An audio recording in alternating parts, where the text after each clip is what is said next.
Nous, il va pouvoir commenter ça. Bonjour Maxime. Bonjour, ça va bien, Samuel? Ben écoute, ça va bien, Ben, oui. Oui, moi ça va bien. Par contre, Maxime, quand tu écoutes un budget comme celui-ci, tu le qualifierais comment ce budget-là, comme ça? irresponsable et dépensier, parce que si on regarde la mise à jour économique que la ministre avait fait en novembre dernier, elle était capable d'arriver avec un surplus budgétaire dans 4 ans. Et là, qu'est-ce qu'elle a? À cause de l'inflation, elle a des surplus et elle prend ces surplus-là pour tous les dépenser avec des nouvelles dépenses de plus de 50 milliards de dollars. Et là, bien, le gouvernement Trudeau nous dit qu'il n'y aura plus d'équilibre budgétaire, donc un déficit de 14 milliards de dollars prévu dans 4 ans. Donc, ça veut dire qu'on dépense de l'argent qu'on n'a pas. Ça veut dire que la Banque du Canada va continuer à imprimer de l'argent pour acheter les bons du Trésor du gouvernement du Canada. Ça veut dire que l'inflation qui est à 5 aujourd'hui va rester à ce niveau-là pendant encore plusieurs années. Et ce qui est décevant aussi, c'est que le parti d'opposition de Pierre Poilievre, qui est supposé d'être un parti conservateur, mais comme je dis Samuel régulièrement, le Parti conservateur est conservateur qu'en nom, seulement il porte le nom conservateur et c'est tout, puisque M. Poilievre a dit qu'il va, lui, s'assurer de limiter le budget à ce niveau-ci. C'est-à-dire que Poilievre ne regarde pas pour équilibrer le budget. Il est d'accord avec ces grosses dépenses-là, mais ce qu'il veut faire, il veut garder ces dépenses-là telles quelles et lorsqu'il va couper une dépense libérale, s'il devient premier ministre, bien, il va créer une dépense conservatrice à la place. Donc, pour M. Poilievre, il veut être un premier ministre qui va gérer un gros gouvernement, qui va continuer à intervenir dans les champs de compétences, continuer à dépenser de l'argent qu'on n'a pas. Et pour ça, bien, pour acheter des votes et se faire élire. Donc, nous, on est le seul parti national, Samuel, qui dit non à ces déficits-là. On peut revenir à l'équilibre budgétaire en étant fiscalement responsable très rapidement, en 2 ou 3 ans, et commencer à ce moment-là à couper les impôts pour les Canadiens et s'assurer là, qu'on lutte vraiment contre l'inflation. Et j'ai deux questions. Ben, la première, tu sais, ils ont parlé du déficit de 1,5 à 1,4 du PIB. Ça, c'est la mesure pour dire qu'on fait un bon effort. Puis j'ai montré le tableau à l'instant. Tu sais, regarde, tu regardes les chiffres, les frais de la dette publique en pourcentage du PIB. C'est pas un peu trompeur d'utiliser cette mesure-là tout le temps en pourcentage du PIB? D'ailleurs, le PIB, tu as parlé des obligations de trésor aussi, on a vu. C'est un Oui, peu des prévisions, là. oui. C'est hypothétique. Ben, en pourcentage du PIB, ce qu'on dit, Daniel, on dit que l'économie va continuer à croître. Mais tous les économistes sérieux disent qu'on s'en va en récession. Et donc, dans une récession, normalement, les revenus de l'État et l'économie ne croient pas, donc premièrement. Et deuxièmement, ce qui est important à regarder, c'est les intérêts, là. Les intérêts sur la dette. On est en train d'augmenter les taux d'intérêt. La Banque du Canada a augmenté les taux d'intérêt dernièrement. Elle a fait une pause, mais ces taux d'intérêt-là sont très élevés. Juste le coût des intérêts annuellement pour le gouvernement du Canada, c'était 25 milliards de dollars avant la hausse des taux d'intérêt. 25 milliards de dollars, Daniel, c'est l'équivalent du budget de la Défense nationale.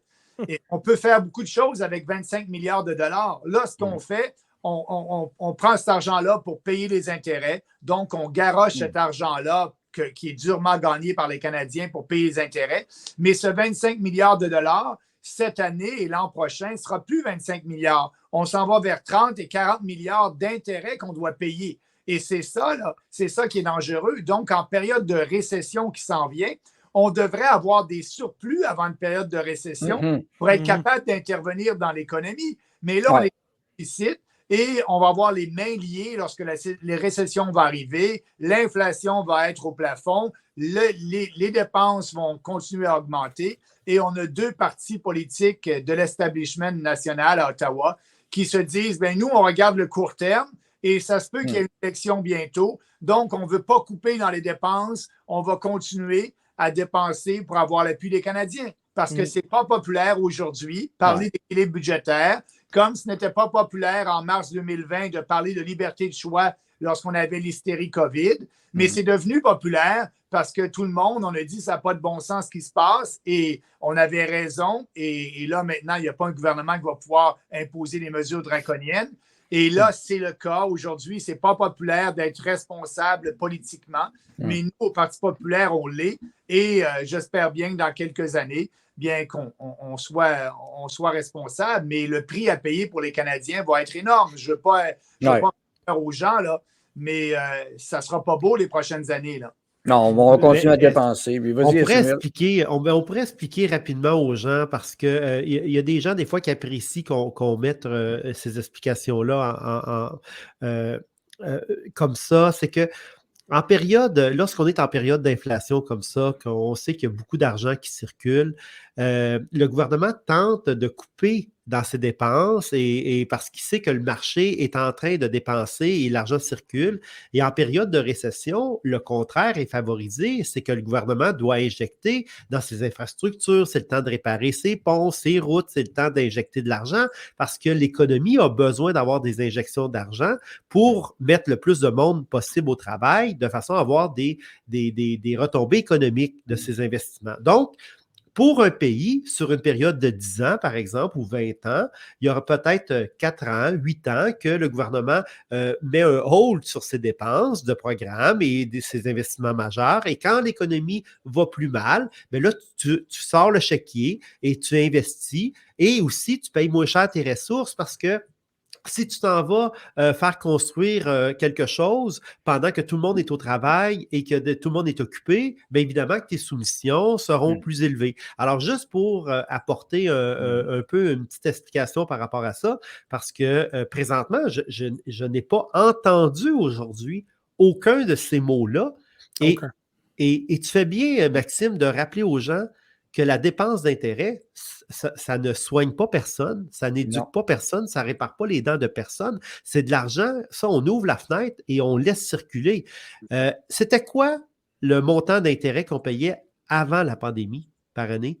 Avant la pandémie, c'était à peu près 20 milliards de dollars. Et donc, là, on est rendu certainement autour de 25-30 milliards. Je n'ai pas eu le temps de lire le document du budget en détail, mais on peut le trouver facilement ce soir. C'est ce que je vais regarder. Mais là, ça va continuer parce qu'aux États-Unis, la Fed a augmenté ses taux d'intérêt il y a déjà, une semaine. Oui. Et la Banque du Canada ne peut pas se permettre de ne pas augmenter ses taux d'intérêt à la prochaine décision. Dans 2-3 mois. Et donc, on va subir encore un effet d'augmentation de taux d'intérêt. Mais tu l'as bien expliqué, c'est en période, effectivement, normalement, lorsqu'on n'a pas de récession, on est capable d'avoir un surplus. Puis lorsqu'on arrive en période de récession, on est capable de dépenser. Pour moi, la meilleure dépense pour un gouvernement pour stimuler l'économie, c'est de baisser les taxes et les impôts de tout le monde. Comme on remet l'argent dans les poches des gens. Et les gens peuvent faire ce qu'ils veulent avec leur argent et faire rouler l'économie. Mais effectivement, il n'y a pas de pensée à long terme dans ce budget-là parce que politiquement, pour ces partis-là, ce n'est pas rentable politiquement parce qu'on prend les gens pour des imbéciles et on leur dit ce qu'ils veulent au lieu de leur expliquer que là, l'argent qu'on vous donne aujourd'hui, vous allez subir encore plus demain. Exemple, quand il y a eu tous ces programmes de COVID-19 où on a garoché de l'argent aux gens en disant « ne travaillez pas », on était le seul parti politique à dire « c'est un cadeau empoisonné, dépêchez-vous », et je me rappelle de l'avoir dit, « dépêchez-vous à dépenser les chèques que vous avez parce que si vous attendez trop longtemps, l'inflation va arriver et vous allez pouvoir acheter moins de biens et de services avec votre chèque que vous avez reçu du gouvernement. » Et on l'a, l'inflation. Ça prend du temps, l'inflation, à venir dans l'économie. Mais en imprimant tout cet argent-là, ceux qui ont attendu et qui ont économisé leur chèque, bien, ils ont moins de rendement sur leur chèque parce que les prix sont plus chers. Ceux qui ont dépensé tout de suite l'argent qu'ils ont eu, à cette époque-là, l'inflation n'était pas arrivée. Et donc, on regarde à court terme. On a envoyé des chèques à tout le monde. Ce n'était pas grave. On réglait un problème à court terme. Puis c'était leur faute parce qu'ils avaient fermé l'économie. On n'aurait jamais dû fermer l'économie. Donc, c'est les pyromanes de l'économie, puis ils arrivent en sauveur-pompier pour éteindre le feu qu'ils ont eux-mêmes allumé avec du gaz en plus dessus. Mais il n'y a rien aussi dans le budget qui va rétablir ou au moins fixer certaines affaires dans l'économie aussi. Donc, il n'y a rien avec ça là, qui aide aussi des gens qui ont perdu des business et justement des industries qui sont super impactées là, à cause de leur... Les gens qu'on aide dans le budget, c'est les grandes corporations où on va leur donner des subventions majeures pour être verts.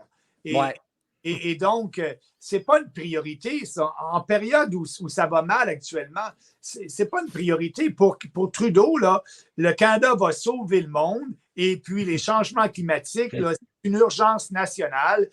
Si on ne fait rien, demain matin, la Terre n'existera plus. Bien, on est le seul parti qui dit non à cette folie-là climatique. Et nous, on va se retirer de l'entente de Paris, puis on va être réaliste. Puis s'il y a des gouvernements qui veulent sauver la planète et créer des programmes pour les changements climatiques, bien, ça sera au niveau provincial, parce que l'environnement, c'est une juridiction partagée avec les provinces. Mais là, Trudeau est avec Biden là-dedans. Monsieur Biden, comme vous le savez, le président des États-Unis est venu la semaine dernière et lui investit beaucoup de l'argent qu'il n'a pas, aussi comme nous, en créant un déficit dans les vertes pour sauver le monde, comme si l'énergie hydroélectrique était très polluante ou l'énergie nucléaire était très polluante. Ce n'est pas le cas. Trudeau dit qu'il faut fermer l'énergie provenant du pétrole et du gaz naturel. Pourtant, tous les autres pays, et je vais citer la Chine, des usines de charbon, ils en rouvrent quasiment toutes les semaines là-bas, très polluantes. Donc, c'est de l'argent qu'on garoche pour bien paraître sur la scène internationale, mais ça ne donne rien aux Canadiens. On aurait pu utiliser cet argent-là, comme tu viens de le dire, pour aider des petites et moyennes entreprises, les gens ordinaires qui en ont besoin et qui vont en avoir encore plus besoin dans les prochains mois. Et Freeland a parlé d'une inflation à 2 % d'ici la fin 2023. Ben oui. Ça, là, c'est comme les prédictions de Ursula von der Leyen, justement, que c'est irréaliste totalement. Oui. Irréaliste. Premièrement, écoute, ces prédictions-là viennent de la Banque du Canada. Elle dit 2 % parce que la Banque du Canada a une cible d'inflation de 2 %. Donc, ce qu'elle nous dit, je vous dis que la Banque du Canada va respecter sa cible d'inflation. Mais c'est la même Banque du Canada, lorsque l'inflation est arrivée, elle dit non, c'est correct, on va contrôler cette inflation-là. Là, après ça, la Banque du Canada n'était pas capable de la contrôler. Elle a dit l'inflation, elle est transitoire, temporaire et transitoire. Là, ils sont aperçus que l'inflation n'était pas transitoire. Ils ont dit, mais là, l'inflation est là, on va faire quelque chose, on va augmenter les taux d'intérêt et l'inflation va baisser. Bon, on est parti de 6 % à 5 %. Mais si la Banque du Canada augmente encore les taux d'intérêt, elle crée une récession et c'est ce qu'elle ne veut pas faire. C'est pour ça qu'elle a fait une pause dans l'augmentation des taux d'intérêt. Et là, ce qui va arriver, bien, si la Banque du Canada augmente les taux d'intérêt, on s'en va en récession. Si elle ne les augmente pas, bien, l'inflation va augmenter. C'est tout à fait illusoire, comme tu le dis, Daniel, là, de 2 %. On est dans une période inflationniste pour les 10 prochaines années, comme après la Deuxième Guerre mondiale, où tous les gouvernements avaient emprunté de l'argent pour payer la guerre, le Canada, les États-Unis, et pour payer cette dette-là, bien, on a créé de l'inflation et on a eu une période inflationniste les 10 années qui ont suivi la guerre après 1945. Donc, c'est la même chose. Il va falloir apprendre à vivre avec cette inflation-là parce qu'on a des gouvernements irresponsables. Oui. Puis, tu sais, l'histoire des soins dentaires, tu sais, on parle souvent de la santé, compétences provinciales surtout. Là, c'est 9 milliards, c'est pour plaire au NPD. Là, ils veulent que le budget passe. Mais est-ce que ça appartient au fédéral de s'occuper des soins dentaires? Ben non. Ou il va donner l'argent au Québec, puis le Québec va le distribuer? Absolument pas. Le fédéral, c'est les provinces qui gèrent ça, c'est le Québec qui gère ça. Si le fédéral veut aider, il y a juste à donner la TPS, c'est ça notre proposition. Donne tous les revenus de la TPS aux provinces. Pourquoi aller taxer, après ça, reprendre cet argent-là, puis dire voici les provinces, puis leur donner des conditions? Le Québec, c'est lui qui gère le système de santé, c'est lui qui devrait être responsable. Donc, les provinces veulent à peu près 42 milliards de dollars par année. La TPS, le revenu pour le gouvernement du Canada, est à peu près 43 milliards par année. Ça fait on leur donne la TPS et donc ça fait en sorte qu'ils sont responsables, qu'ils ont leurs propres taxes pour leurs propres responsabilités. Et le fédéral n'a plus rien à dire là-dedans. Si le Québec a besoin d'argent, bien qu'il taxe ses Québécois, il va avoir la TPS pour ça. S'il en veut plus, qu'il a juste à augmenter la TPS. Donc, la taxe sur les produits et services devrait être une taxe provinciale et le fédéral devrait sortir de la santé et laisser les provinces gérer leur système de santé comme ils le veulent. Mais ils ont tout mal en Et point. mettre les services de santé, ce ministère-là, en compétition avec les autres ministères, parce que là, ça serait au plus fort la poche. Et puis, ce serait à ceux qui feraient les meilleures représentations et qui pourraient convaincre le premier ministre de la bonne gestion dans leur ministère. Parce que là, tu serais capable de dire, ben, écoutez, faites vos devoirs, dégraissez votre machine, diminuez votre organigramme, soyez plus conséquent avec l'argent que vous dépensez parce que vous êtes 15, 20 ministères à venir me quêter de l'argent et peut-être que je vais utiliser une partie de cet argent-là pour d'autres ministères qui m'ont prouvé qu'ils étaient de meilleurs gestionnaires. Parce qu'il faut toujours penser qu'on subventionne beaucoup la non-efficacité dans certains ministères parce que ces gens-là vont chercher des subventions, vont chercher, de l'argent, mais on rend flou des machines des fois qui perdent de l'huile. Effectivement, tu as absolument raison, Samuel. Et au lieu de faire ça, qu'est-ce qu'on fait actuellement? Bien, le Québec va cogner à la porte d'Ottawa et va se plaindre pour avoir de l'argent, etc. Le Québec et toutes les autres provinces. Et si on leur donnait la responsabilité de lever leurs propres impôts pour leurs propres responsabilités, bien là, ce débat-là aurait lieu au Québec. Et oui, le premier ministre dirait, bien écoutez, là, j'ai l'argent ici, là, je la gère comme il faut. Et puis, je pense qu'en santé, là, vous n'avez pas fait les réformes qu'il faut faire. Faites vos réformes. Moi, je vais en donner un peu plus au transport, je vais en donner un peu plus aux soins pour les aînés, etc. Le Québec va décider, il va y avoir un débat et comme tu viens de le dire, une compétition entre les ministres et ça va être sain. Mais là, s'il n'y a pas ça, parce que c'est facile d'aller cogner à la porte d'Ottawa puis demander à Ottawa cet argent-là. Et ils ont un peu raison de cogner à la porte d'Ottawa parce qu'à Ottawa, on a une loi, c'est la loi nationale sur la santé, où vraiment il faut avoir un système socialiste. Et donc, ce qu'il faudrait faire à Ottawa, c'est d'abolir. Bon, Maxime connaît. Il y a quelque chose d'important qu'il devait dire. C'est ça. Il est revenu. Ben oui. Excusez, j'allais dire, il faut laisser les provinces faire ce qu'elles veulent faire. Et la solution, c'est ça. Ils savent mieux que nous qu'est-ce qui est bon que le fédéral à Ottawa a imposé ses normes. Mais là, Maxime, juste en parlant de justement budgétaire et tout, avec le projet vert, mais on voit qu'à Alberta aussi, il y a des gens, j'ai Richard Evenko qui habite là à ce moment, qui me parle justement d'un gros changement politique aussi en Alberta.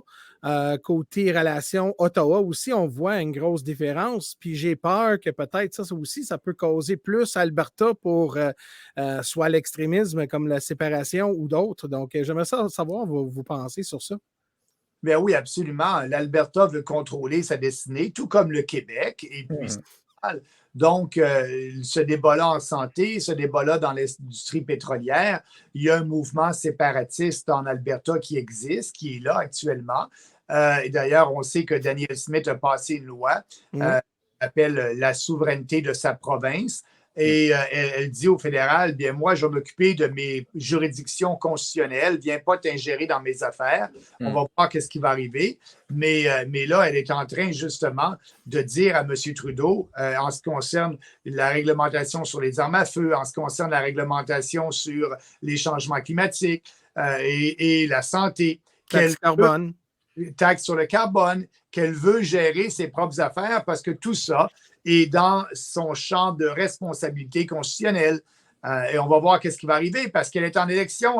Au mois de mai, il y a une élection provinciale en Alberta qui est importante. Si Danielle Smith gagne, elle va avoir un mandat fort justement pour aller défendre les Albertains devant Ottawa. Je ne sais pas si elle va être la René Lévesque de l'Alberta, mais lorsque Lévesque avait été élu en 1976, il y avait un mandat d'aller à Ottawa et d'essayer d'en avoir plus. Il y a eu les référendums, après ça, il y a eu le beau risque. Mais là, en Alberta, c'est un peu. On a regardé ce qui s'est passé au Québec, parce qu'ils regardent le Québec avec jalousie en Alberta, en se disant bien, le Québec chiale, puis il a tout le temps ce qu'il veut. Donc, on va faire la même chose. Mais on n'a pas tout ce qu'on veut. Et les Albertains bien, vont faire la même chose une fois que Danielle Smith va être élue. Si elle est élue majoritaire, elle va avoir les coups des franches et il peut y avoir une autre crise constitutionnelle au pays en plus d'une crise économique dans les prochains mois. Ouais, tu veux rire, Maxime, check bien ça. Tu as été ministre, c'était pas ministre de la Défense, des Affaires extérieures là, avec l'OTAN, tu connaissais ça un peu. Dans le budget actuel, c'est pas une joke, tu parlais de changement climatique.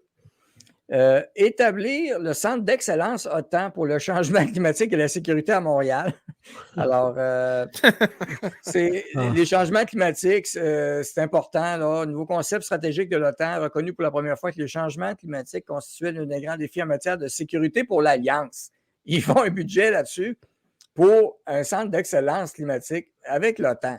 Je veux dire, est-ce que ça a sa place? Est-ce qu'on pourrait s'en passer? Ben oui, la défense, c'est la défense. Là, ça n'a rien à voir. Là. Encore une fois, là, on veut bien paraître sur la scène mondiale et on prend de l'argent qu'on n'a pas.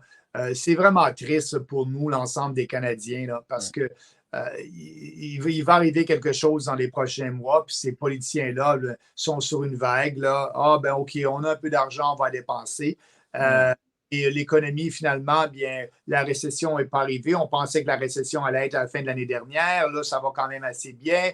On contrôle l'inflation. L'inflation n'est pas sous contrôle. Notre dette publique n'est pas sous contrôle. Nos déficits ne sont pas sous contrôle aussi. Ce qu'il faut contrôler, c'est à la prochaine élection. Nous, les citoyens, contrôlons notre droit de vote et j'espère que bien les gens vont aller voter pour s'exprimer. Puis nous, on va toujours continuer à défendre le gros bon sens. Mais je tiens à vous remercier pour m'avoir donné le temps parce que je dois vous quitter. J'ai une entrevue à faire justement avec Alberta. Mais effectivement, si je résume, un budget responsable, dépensier et avec des projections économiques en couleur, on pense que tout va bien aller dans les prochaines années, ce qui est complètement faux. Puis on se base sur des prévisions économiques pour ces déficits futurs qui sont trop optimistes, selon moi. Mais en tous les cas, je pense qu'en regardant ce budget-là, je pense bien que le NPD va voter pour, donc il n'y aura pas d'élection. Et donc, Samuel, peut-être pour les gens qui nous écoutent, je suis en train de regarder sérieusement parce qu'il y a 5 comtés au Canada où les députés ont démissionné. Trudeau doit déclarer des élections partielles dans ces comtés-là avant le 31 octobre prochain. Il y a un de ces comtés qui est au Manitoba, au sud du Manitoba, le comté Portage-Lisgar. Et je regarde sérieusement à être un candidat pour l'élection partielle dans ce comté-là.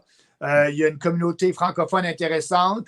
Notre candidat a bien fait à la dernière générale avec 22% du vote dans ce comté-là. Et j'ai eu le plus gros rallye de toute la campagne électorale, tous chefs politiques confondus dans ce comté-là, où un après-midi, on a eu 2500 personnes dans un champ là-bas. Donc, c'est un comté qui est intéressant. Je vais retourner en Alberta dans les prochaines semaines, en Manitoba, pardon, dans les prochaines semaines, et pour prendre une décision. Mais sérieusement, je regarde ça. Et ça se pourrait que je sois un candidat là-bas. Et quand j'aurai pris ma décision, Samuel, ça me fera plaisir de te l'annoncer et l'annoncer à tes téléspectateurs.